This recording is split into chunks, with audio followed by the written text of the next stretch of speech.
నేను చదువు మానేసి వ్యాపారం చేసుకుంటా, ఫేస్బుక్ ఫౌండర్ బిల్ గేట్స్ వీళ్ళందరూ చదువులు మానేసిన వాళ్ళే. ఇలాంటి మాటలు మనం పిల్లల దగ్గర నుంచి చాలా వింటాం కదా. Welcome to parenting struggle. నేను మీ doctor Leela, your everyday women's doctor. మేము చదువు మానేస్తాం. ఫేస్బుక్ కనిపెట్టిన వాళ్ళు కానీ, యాపిల్ కనిపెట్టిన వాళ్ళు కానీ, లేకపోతే మైక్రోసాఫ్ట్ కనిపెట్టిన వాళ్ళు కానీ చదువుకున్నారా? ఇలాంటి క్వశ్చన్స్ అసలు పిల్లల దగ్గర నుంచి, ఎస్పెషలీ కాలేజ్ గోయింగ్ కిడ్స్ నుంచి తెగ వింటా ఉంటాం. ఎందుకు అంటే ఈ సోషల్ మీడియాలో కానీ, అదర్ గ్రూప్స్ లో కానీ ఏదో ఆంటర్ప్రినర్షిప్ అంటే చాలా గొప్ప అన్నట్టు, ఉద్యోగం చేసిన వాళ్ళు చాలా బాధల్లో ఉన్నట్టు, లేకపోతే వాళ్ళకి చేత కాదన్నట్టు మాట్లాడుతూ ఉంటారు. వీళ్ళు వీటన్నిటికీ ఇన్ఫ్లుయెన్స్ అయిపోయి ఇలా మాట్లాడతారు. అయితే చాలా మందికి తెలియని విషయం ఏంటంటే, వీళ్ళు మానేసిన అల్లటప్ప కాలేజ్ నుంచి కాదు, అసలు వెళ్ళటమే చాలా కష్టం అనుకున్న కాలేజెస్ నుంచి. అంటే వీళ్ళకి ఆల్రెడీ చాలా ఐక్యూ ఉందన్నమాట, అక్కడ దాకా వెళ్ళగలిగారంటే. వీళ్ళు బయటకు వచ్చేసాక ఖాళీగా ఏమీ కూర్చోలేదు.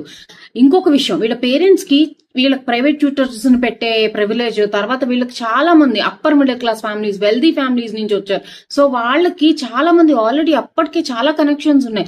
ఇవేవి పట్టించుకోకుండా కేవలం వాళ్ళు చదువు మానేశారు, మేము చదువు మానేస్తాం అనటం కరెక్ట్ కాదు. అలాగే ఇంకొక విషయం, చదువు మానేలేదు వాళ్ళు కాలేజ్ మాత్రమే మానేశారు. అంటే వాళ్ళు బయటకు వచ్చాక ఇంటూ 10 times కష్టపడ్డారు, ఇంటూ 10 times చదివారు, ఇంటూ 10 times నేర్చుకున్నారు.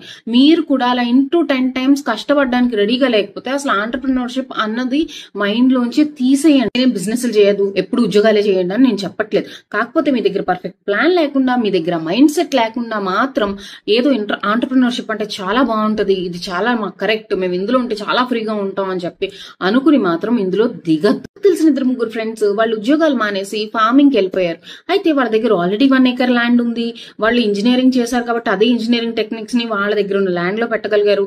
వాళ్ళ దగ్గర 1 acre లో 10-15 పాలీ హౌసులు కట్టేయగలిగే డబ్బులు ఉన్నాయి.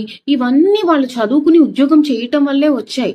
కాబట్టి మీరు కూడా చదువు మానేస్తాను అని అనకుండా చక్కగా ప్లాన్ చేసుకోండి. మీరు వ్యాపారమే చేయాలనుకుంటే, ఏం చేయాలనుకుంటున్నారు, దానికి ఎంత అవుతుంది, మీకు ఎవరు తెలుసు, ఏం కావాలి అని. అందుకని ఈ వినాయక చవితికి మీ పుస్తకాలు జాగ్రత్తగా దేవుడి దగ్గర పెట్టి దండం పెట్టుకోండి. బాగా చదువుకోవాలి, మంచి మార్కులు రావాలని. అలాగే మంచి మార్కులు తెచ్చుకోండి. వచ్చే సంవత్సరం ఖచ్చితంగా పుస్తకాలతో పాటు మీ బిజినెస్ ప్లాన్ కూడా అక్కడ పెట్టండి. మీకు, మీ కుటుంబ సభ్యులందరికీ వినాయక చవితి శుభాకాంక్షలు. మీకు నా సలహా నచ్చితే ఖచ్చితంగా లైక్ చేయండి. అలాగే మీకు తెలిసిన పేరెంట్స్ కి, టీచర్స్ కి కంపల్సరీ షేర్ చేయండి. మీరు సేవ్ చేసుకోండి, నన్ను ఫాలో చేయడం మర్చిపోద్దు. వచ్చే శనివారం మళ్ళీ ఇంకో పేరెంటింగ్ స్ట్రగుల్ తో మళ్ళీ కలుద్దాం. Till then bye, happy parenting.